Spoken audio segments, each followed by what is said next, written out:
add links in Figma. So in order to add link, first let's type in some text, okay?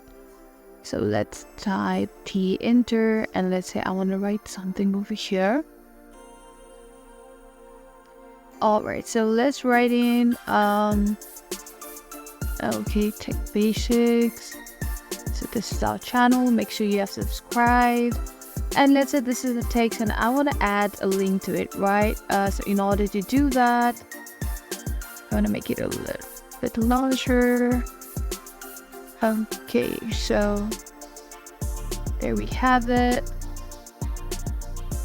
In order to add link to this, all I have to do is I'm gonna tell you guys a shortcut key, which is usually you have to tap Shift, Control, and U.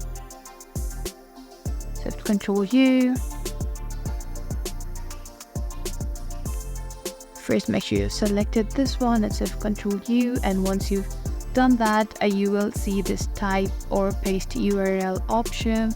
All you have to do is first you have to make sure you have already copied the link that you want to paste it.